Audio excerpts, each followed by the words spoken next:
नमस्कार, आप सभी का स्वागत है तिवारी एकेडमी में। आज हम बात करने वाले हैं कक्षा 7 में हिंदी की पाठ्यपुस्तक है दूरवा, उसके अंतर्गत आने वाले पहले पाठ की, जिसका शीर्षक है चिड़िया और चुरुंगुन। तो चलिए शुरू करते हैं। यह एक प्यारी सी कविता है जिसको हरिवंश राय बच्चन जी द्वारा रचा गया है। तो चलिए देखते हैं क्या है इन पंक्तियों का अर्थ। सबसे पहले लिखा हुआ है, छोड़ घोंसला बाहर आया, देखी डाले देखे पात, और सुनी जो पत्ते हिलमिल, करते हैं आपस में बात। माँ क्या मुझको उड़ना आया, नहीं चुरुंगुन तू भरमाया। फिर आगे है, डाली से डाली पर पहुंचा, देखी कलियां देखे फूल, ऊपर उठकर फुनगी जानी, नीचे झुककर जाना मूल। माँ क्या मुझको उड़ना आया, नहीं चुरुंगुन तू भरमाया। अब देखिए, यह जो दो पंक्तियां अभी मैंने आपके सामने पढ़ी हैं, इसमें जो कवि हैं हरिवंश राय बच्चन जी, वो क्या कह रहे हैं कि एक प्यारा सा छोटा सा चूज़ा है। देखिए चिड़िया का आपको चित्र में दिखाई दे रहा है ना। तो ये अपनी माँ से जो है अलग अलग हरकतें करके पूछ रहा है कि क्या मुझे उड़ना आया। तो जैसे कि मैंने आपको बताया कि जो जो दो पंक्ति अभी मैंने आपके सामने पढ़ी, इसका जो अर्थ है वो कुछ ऐसा हो जाएगा कि चुरुंगुन जो है वो अब बड़ा हो गया है ना। तो अब वो अपने घोंसले से बाहर आ गया और उसने अपने पेड़ की, जिस पेड़ में उसका घोंसला है, वहाँ की डालियाँ देखी, पत्तों को देखा, और पत्ते आपस में मिलकर बातें करते हैं। तो उनकी बातों को भी उस चुरुंगुन ने सुना। इसके बाद में कूद कूद कर वह एक डाली से फिर दूसरी डाली पर भी गया और उसने फूलों की कलियां, उनको सबको पहली बार देखा। और इसके साथ ही साथ ऊपर गया और वृक्ष की शाखाओं को भी देखा, और फिर ज़मीन पर जाकर के उस वृक्ष की जड़ों को भी देख आया, यानी मूल को भी देख आया। अब जब वो इतना जान गया है, इतनी सारी चीज़ें समझ गया है, तो अपनी माँ से पूछता है कि क्या माँ अब मुझे उड़ना आ गया। तो माँ कहती है कि नहीं चुरुंगन तू भरमाया, यानी तू अभी भ्रम में है, तुझे अभी तो उड़ना नहीं आया है। ठीक है, अब देखिए आगे क्या होता है। आगे और भी रोचक बातें हैं।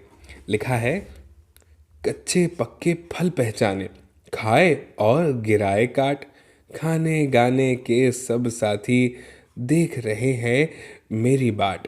माँ क्या मुझको उड़ना आया, नहीं चुरुंगुन तू भरमाया।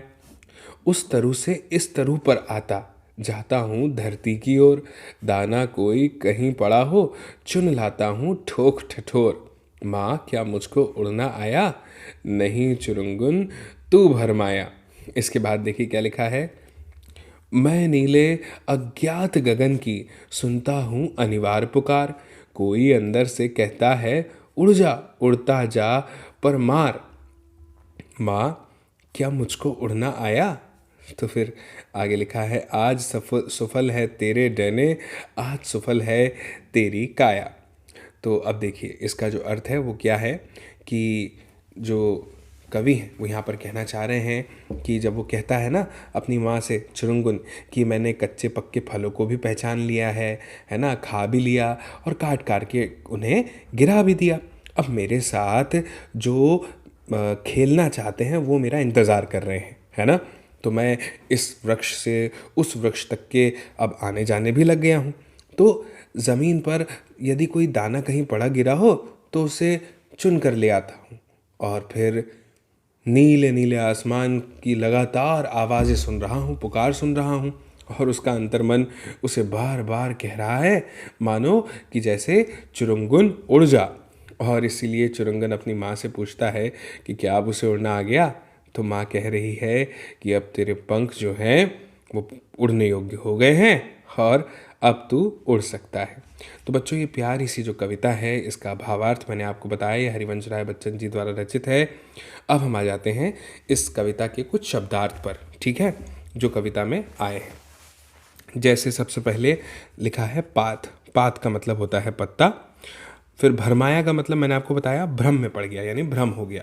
तरु का मतलब होता है वृक्ष, पेड़।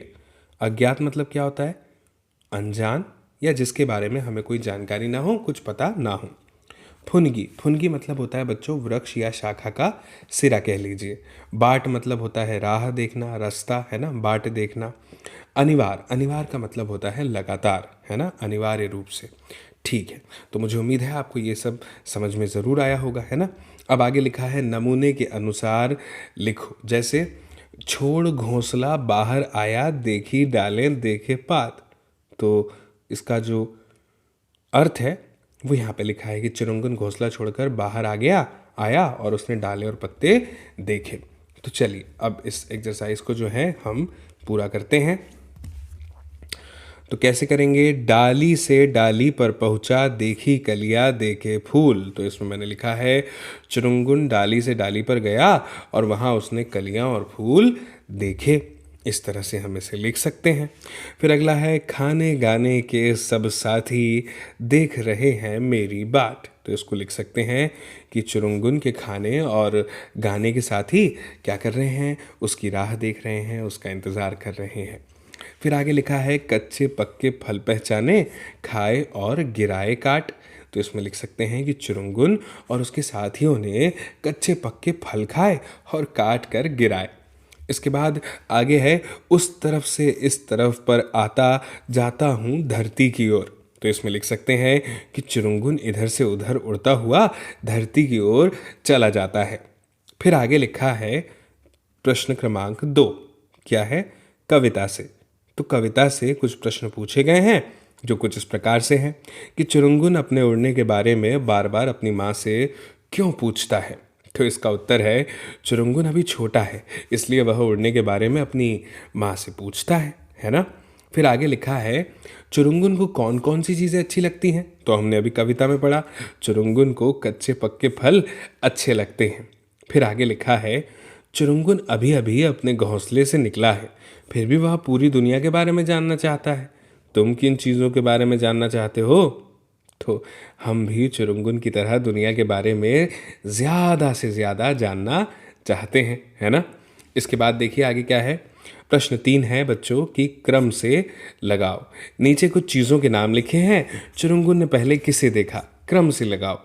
फूल, पात, फुनगी, डाल, फल, कलियां, धरती, साथी, तरफ, दाना, गगन। ये सब जो है हमें क्रम में जमाना है। उत्तर में यही किया है मैंने। देखिए सबसे पहले डाल, फिर पात, फिर कलियां, फिर फूल, फिर फुनगी, फिर फल, फिर साथी, धरती, गगन, तरफ और फिर दाना। फिर है प्रश्न क्रमांक 4, और चुरुंगुन उड़ गया। उड़ने के बाद चुरुंगुन कहाँ कहाँ गया होगा? उसने क्या क्या देखा होगा? अपने शब्दों में लिखो। तो मैंने अपने शब्दों में लिखने का प्रयास किया है। मैं आपको बताता हूँ मैंने क्या लिखा है बच्चों कि उड़ने के बाद चुरुंगुन आकाश की ओर गया होगा और उसने ऊपर से नदियाँ, जंगल, झरने और रंग बिरंगे फूलों से लदे उपवन देखे होंगे। सही बात है ना। इसके बाद प्रश्न क्रमांक 5 है, क्या है? वचन बदलो। एक वचन, बहुवचन। नमूना ऐसा है, घोंसला है तो फिर घोंसले और घोंसलों। ठीक है, तो एक वचन में है डाल, तो इसका क्या हो जाएगा? डालें और डालो। बात का क्या हो जाएगा? बातें और बातों। कली का हो जाएगा कलियां, कलियों। फूल का हो जाएगा फूलों और फल का हो जाएगा फलों, है ना। इसके बाद में साथी का हो जाएगा साथियों, तरफ का हो जाएगा हर तरफ, दाने का हो जाएगा दाने, दानों, दाना का, और डैना का हो जाएगा डैने, डैनों। फिर प्रश्न क्रमांक 6 है बच्चों हमारे सामने कि बार बार बोलो और प्रत्येक शब्द से वाक्य बनाओ। अभी बनाते हैं और बोलते भी हैं। लिखा है डाल ढाल। बोलिए मेरे साथ, डाल ढाल। अब इसका वाक्य क्या बनाएंगे? देखिए, डाल डाल पर पक्षी बैठे हैं, सैनिक ढाल और तलवार से लड़ाई करते हैं। इसके बाद में लिखा है बात भात। बोलिए, बात भात। अब इसका कैसे बनाएंगे वाक्य? वह हर बात पर लड़ने लगता है, हमारे घर में दाल भात खाया। इस तरह से आप ये वाक्य बना सकते हैं। फिर आगे पढ़िए, फूल मूल। बोलिए, फूल मूल। बिल्कुल सही। अब इसका देखिए वाक्य में प्रयोग कैसे कर सकते हैं। पौधों पर सुंदर फूल लगे हैं, और दूसरा, गुस्सा हर झगड़े का मूल है। इसके बाद में है दाना धान, है ना। तो इसमें लिख सकते हैं कि चिड़िया दाना खाती है और धान के खेत लहलहा रहे हैं। और फिर अंतिम है फल पल। तो इसमें लिख सकते हैं कि इंतज़ार का फल मीठा होता है, हर पल हमारे लिए कीमती है।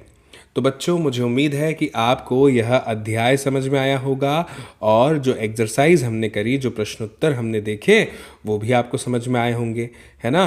तो अब आप इस वीडियो की लिंक को शेयर कर दीजिएगा अपने दोस्तों, साथियों, मित्रों, सहपाठियों, परिजनों के साथ, ताकि वे लोग भी देख पाएँ इस वीडियो को और समझ पाएँ इस जानकारी को। बाकी फिर मेरी आपसे जल्दी मुलाकात होगी बच्चों, अगली नई जानकारी में, अगले नए अध्याय में, नए वीडियो के साथ। तब तक के लिए आप सभी को मेरा नमस्कार।